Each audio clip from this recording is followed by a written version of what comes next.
Let's start. Kansas City overwhelms Atlanta.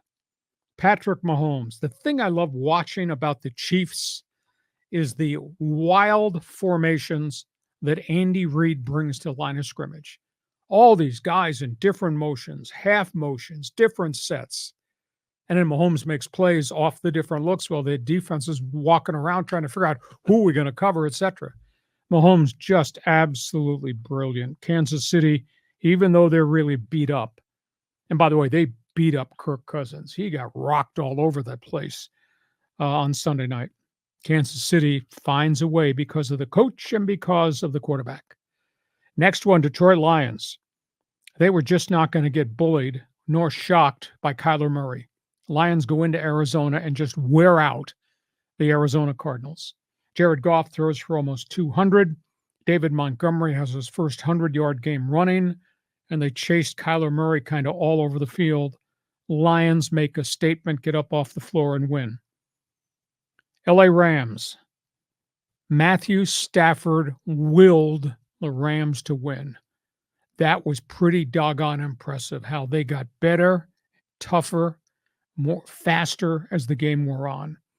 And it's kind of stunning because Brock Purdy had a pretty good game throwing the football. But they were playing with a bunch of guys who were hurt, who were out of the lineup, and they got taken out. You know, the Rams came from 13 back to win that game against the 49ers. No wonder why you were in a pissy mood last night. When that field goal went through, I wasn't happy. And they wasted an unbelievable performance by Jerron Jennings. 11 catches, 175 yards.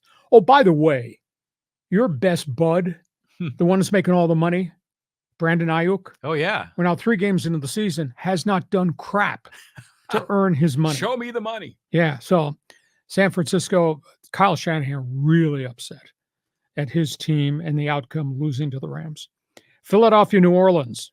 Jalen Hurts put on quite a show, knocked the Saints from the ranks of the unbeaten. Hurts goes for 311. Saquon Barkley bust for 147. They punched the Saints in the mouth. Speaking of getting decked, Dallas got beat at home again. Baltimore Ravens. Lamar Jackson, 182. Derrick Henry, whom the Cowboys never contacted while looking for a running back, Derrick Henry tramples them for 152. Whoa.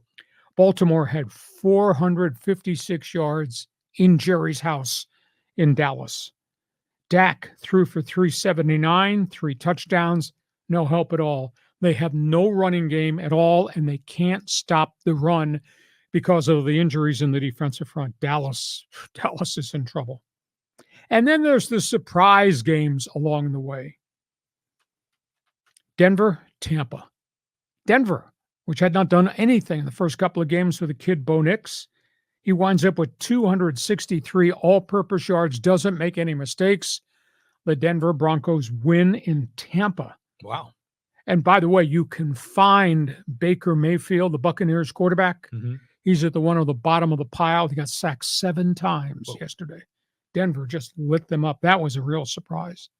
New York Giants. They beat Cleveland. They beat Deshaun Watson. They had 7 quarterback sacks. The Giants, which I don't think they got a great roster. The Giants somehow won in Cleveland. And then there's the Raider Nation. How do you lose? How do you lose to Carolina? How do you lose to a Carolina team with a street free agent quarterback, Andy Dalton, at the end of his career, who throws for 319? How do you lose to a team that you allow that had no offense, had scored 13 points in its last 4 games? How do you allow that team to go for 437? And by the way, they benched Minshew. They went to Aiden O'Connell. Raider Nation, another losing season. And your coach threw the players under the bus after the game. I don't know if you read the quote. He said there were a bunch of guys that made business decisions, a.k.a. checked out in this game. We're going to make some business decisions about those players this week. Good. He's throwing his players under the bus. Raider Nation, how the hell do you lose to Carolina? Anybody got Ryan Tannehill's phone number? Better yet, suck it up, suffer, and think about Shadur Sanders' high first-round draft pick going from Colorado to the Raider Nation. So those are my opinions about what we saw this weekend. This guy had a lousy weekend. Some of his favorite teams got boxed. Go ahead, John. Just don't curse. Go ahead. Yeah. Well, the Niners lost at the end. And then I was hoping the Dodgers were going to lose, and they ended up winning at the end. So the LA teams were killing me over the weekend. There was one guy you mentioned. It was in the Kansas City Atlanta game, Kirk Cousins. Mm-hmm. Kirk Cousins is like the Phillip Rivers of the modern day. He's the best quarterback that seems to never win anything. Don't you think? Well, Rivers had a pretty good one-loss record. Rivers won a bunch of really critical games for the Chargers in venues in which they didn't have a historical past of winning in Kansas City, winning in Foxborough, winning in Denver. Kirk Cousins puts up nice yards, but didn't win bleep in his career. Now, that being said, he lost both of his tackles last night, and he got battered. He kept getting knocked down, but he kept getting up, and he did compete. And then, finally the clock ran out on them because Kansas City kept making plays at the end of the game. But notice you're avoiding talking about the Raider Nation. Well, that one shocked me. I mean, it really did. I mean, it kind of makes you wonder that the Panthers are a lot better than we thought they were. Now the Raiders are a hell of a lot worse than we thought they were. Exactly. So the Raiders it's been so long since they've been relevant, and you were kind of having a little bit of hope now.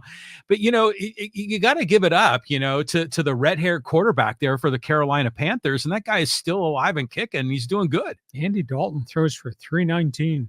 Andy Dalton had not started a game in a couple years. Comes off the bench and does that. The color of the day, black. Raider Nation, silver and black. And then, and that's all that the Dallas Cowboy fans are looking at as purple and black as they got punched in the nose in Dallas. Okay, big weekend around the National Football League. Hey, you got opinions? We just told you ours. We're waiting for you to jump into the fans forum as we get to halftime.